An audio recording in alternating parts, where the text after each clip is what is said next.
The Springboks lineup announcement is only a few hours away, and in this video I will be giving my Springboks XV that I would absolutely love to see take on the Welsh this weekend. Now the form of Wales is definitely not where they want it to be. 11 straight losses, and it could get worse, seeing as this weekend they are taking on the world champs. But the Springboks announcement, it is taking place at 4:30 PM South African time on Tuesday. Rassie doing it nice and early, so of course we had to get the video in just beforehand. Now on Rassie's side, I believe we will see quite a few changes, and for my side, I have done the exact same thing. But number 1, Gerhard Stennekamp. Number 2, Johan Grobbelaar. And number 3, Wilco Louw. I feel like this is the perfect opportunity to give a few of those mainstays in the side a rest, and also give those inexperienced players a bit of an opportunity. Johan Grobbelaar, he was added into the side due to the injury of Jan-Hendrik Wessels, so whether or not he does get game time is still to be confirmed, as Rassie hasn't hugely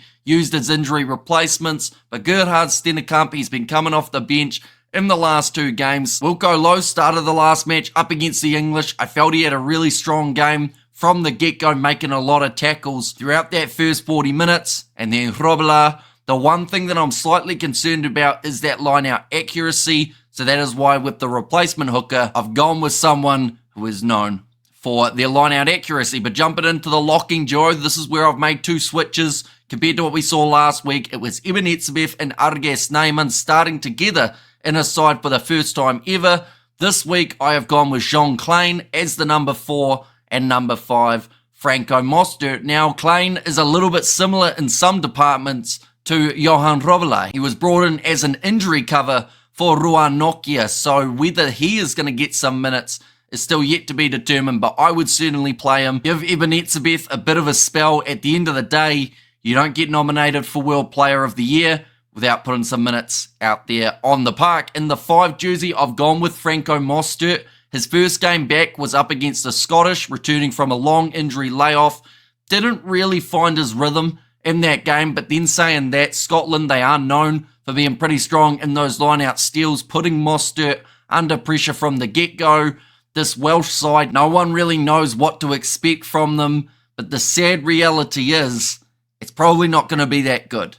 And I know that sounds harsh, but when you've lost 11 games in a row, you're going to get a fair amount of criticism to go with it. But jumping into the loose forward trio, this is where it's something that they've tried a little bit in the game up against Scotland, but I've made a couple little switches to my XV, so I've gone number 6, Mako van Staden, number 7, Elric Louw, just like they did up against Scotland, and then number 8, Cameron Hanekom, a starting debut for him, 51st Springbok that Rassie would use throughout 2024 if he was given the opportunity here.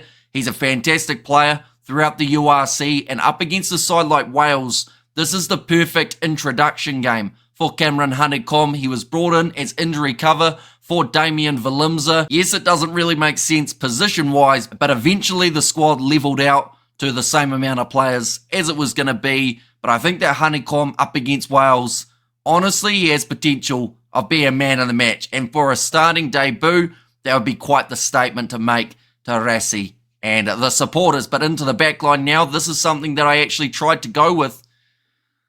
This is where I've gone with something that I wanted to see in the very first match of the November Internationals, and that is Jaden Hendrikse at number 9. Now, bear with me, of course, because we did see a bit of a shocking performance from him in the first game in November. And number 10, I've gone with Jordan Hendrikse.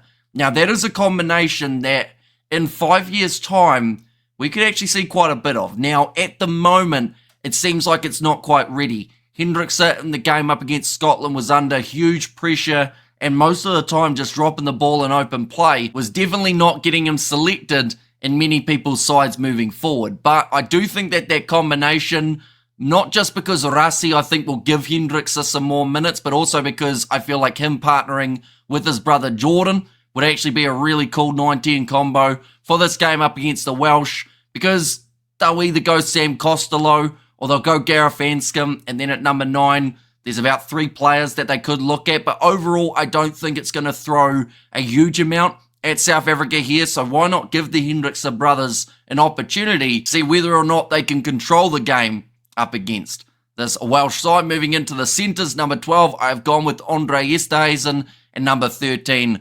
Lucanioan. Now that's actually the combination that they used up against Scotland. I'm anticipating that they will take Damien Dearlendy and Jesse Creel out and then bring these two back in. Now Lucanioan actually got a few minutes off the bench in his last game, and when they both started, it didn't really work that well, but I think that's just because it needs more time. So hopefully they give them another crack in this contest. Moving on to the back three, and this is actually where I've gone identical with what they had for that Scottish game. Number 11, Makazole Mapimpi. Once again, that man doesn't really do too much wrong out on that wing, but the sad reality is they've got a younger player that they are developing in Kurtli Arendse, who gets those minutes in that number 11 jersey. Anytime you chuck Mapimpi back in, he scores tries. And honestly, for a majority of other sides around the world, that would get him starting minutes each and every week. But of course, with Rasi, we mentioned about 50 players tried out throughout 2024. So it always makes it tricky when you are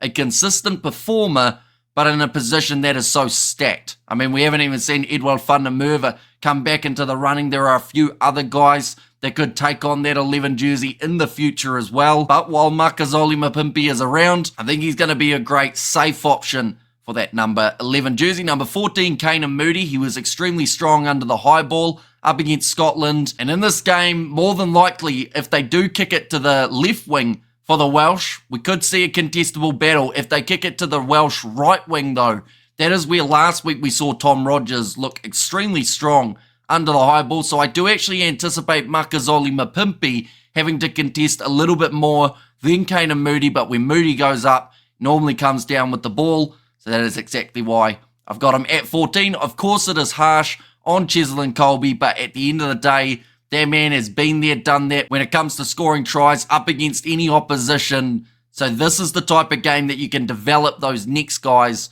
knowing that Cheslin Kolbe, if he was out there, would have a pretty big field day. And then number 15, I've gone with Willie Leroux. I thought he was really good up against the Scottish, playmaking extremely nicely. And maybe that is where we do actually see the Springboks go back to the Pollard and Willie Leroux combo that we saw up against Scotland, but I just don't see them doing it. I can see them going younger players, Lebok or Hendrikse, for this matchup. Looking through now at my bench, I have gone with the 6-2 split, but I easily could see them going with the 5-3 here. Number 16, Malcolm Marks. Number 17, Thomas du Toit. And number 18, Vincent Koch. That means that I am completely resting Oxnard, and to be honest, that man deserves a break. He has been working his backside off all throughout 2024. How he didn't get nominated for Rugby Player of the Year is beyond me. I feel like for a prop anyway, that was about as close as we may ever see to a prop getting the opportunity to be in the nominees, but three other Springboks did manage to get themselves in there. Etzebeth, Pieter-Steph du Toit, as well as Cheslin Kolbe, but the Ox, hopefully at some stage, he gets the recognition that he does thoroughly deserve. Number 18, this is where I've gone with the stock standard of Vincent Koch, but Thomas du Toit moving to 17 in this game, it's something that he can do. He can play loose head, he can play tight head. He was pretty decent up against the Scottish in that tight head jersey, but we got too many of those in this side. I've already got Vincent Koch and I've already got Wilco Low, so Thomas du Toit transfers to the other side. In the rest of the forward replacements, number 19, I've got Argas Neyman. His offloading game later on in a matchup against Wales, cutting them open. I can see it happening, and he could help the Springboks get themselves a couple late tries. Number 20, the super sub himself, Quagga Smith, and number 21, Jesper Wiese. That's a little bit of cover just in case Cameron Honeycomb on starting debut doesn't quite have the game that the Springboks want from him. I think he will do extremely well, but we just never know